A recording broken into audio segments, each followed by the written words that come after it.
legacy, what are some of the things that we said last week, right? This whole notion of something that's passed down.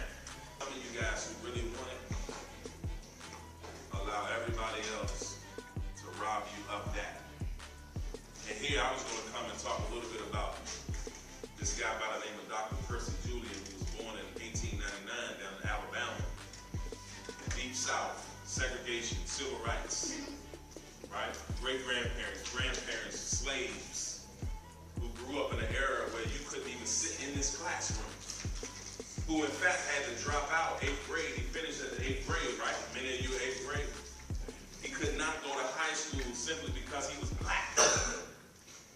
He could not go to high school with the white kids simply because of his skin color. But he had something. He had a legacy. He had a purpose in life that caused him to want to be something different. So he decided to enroll at DePaul University. He's got an 8th grade education, but he wants more out of life. So he decides that he's going to go to DePaul University and he's going to become the first African-American chemist. But he entered college and he had to take remedial courses simply because he could not have that high school experience like his competition. So he was going to college in the daytime, and at night he was taking these other classes because being black, you could not take those courses during the daytime with white people. And so we're talking about legacy. There's a lot of things that I look in his story that really intrigued me, but there was one situation, one creation. He created or synthesized a drug or a product that could help to stop miscarriages in poor and black communities. Now think about that for a second, and that might just be something that, you know, like I don't even understand miscarriages, I don't even understand the whole birthing process. But if you have a miscarriage, let me just put it out there. If you have or know of a woman who has experienced a miscarriage, that means she did not have the baby. There's a certain excitement that comes when a woman and a man find out that they're pregnant for something. There's something like, yo, I don't want it, let's end that, you know what I'm saying? How many of you guys are actually excited about being pregnant? You know, when I look at you,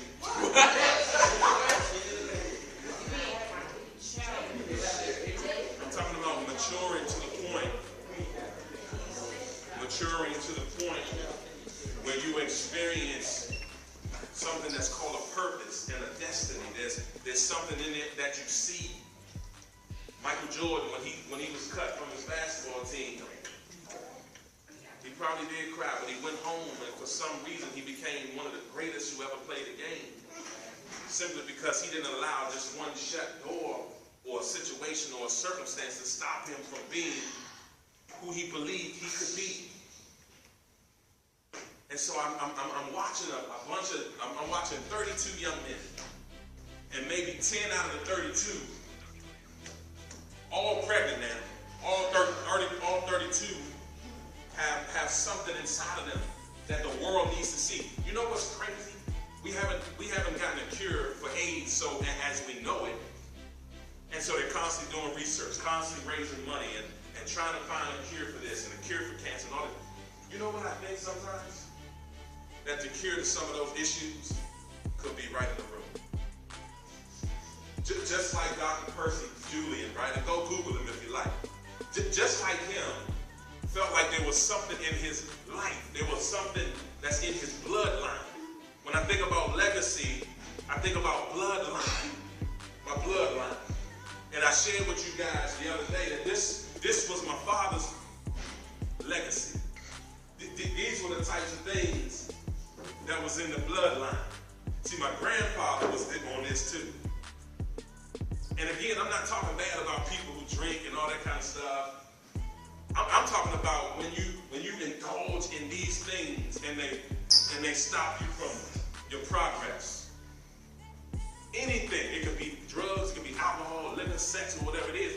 If it's stopping you, it could be somebody next to you. if it's stopping you from getting to where you feel you need to be in life, then that's something that's messed up. And so I hit Dr. Percy Judy and say, you know what, I got to do something for my people. I've got to leave a legacy. I've got to leave an inheritance to my people, because I've seen the lynchings. It was that what I've worked for, you will not take it from me again. And then when I think of some of you guys, and I think about the legacy people, and that's what we wanted to talk about, legacy people. When I think about that are in our bloodline, that are in our heritage, and these African Americans and black folks and slaves who were called niggers and Negroes and colored folk. When I think about them, man, and I look at the life of some of us and some of the things that we're doing, Dr. King got to be turning in his grave, man. He got to be flipping in his grave, because everything before the water hose and the dogs on him, the hateful words, man, the bomb threats and the threats against his family. Can you imagine what that feels like? As a man, you do two things. You protect and you provide. And here it is in a situation, you don't even know where it's coming from. At least if I got a beef with you, I know it's between us. But you got a man who's trying to leave a legacy for these niggas who are shooting and killing themselves. And I'm doing all this, putting my kids in danger. Taking food from my kids to feed America. For the pain, not just in the black community, but in all places. He said, injustice anywhere is injustice everywhere. And so what goes on over in El Salvador, if people are being abused, it should matter to us. People in Southeast, Capitol Heights, Northwest, Northeast, it should matter to us. Because we're all part of the human race. So Dr. Percy Judy, and I just wonder, how many of you guys have the heart enough and the courage? You know what? It takes courage to come in here. It takes courage to come in here and think. To think about something in your life. It takes courage. Every time you come in here, I'm going to challenge you to look in that mirror, to think different and to look different. And to do something different with your life. Leader, you got something that not everybody has. But you allow some of these knuckleheads around here to rob you of that. Robbing you of your destiny. Every time they rob you, it takes you longer to get where you want to be.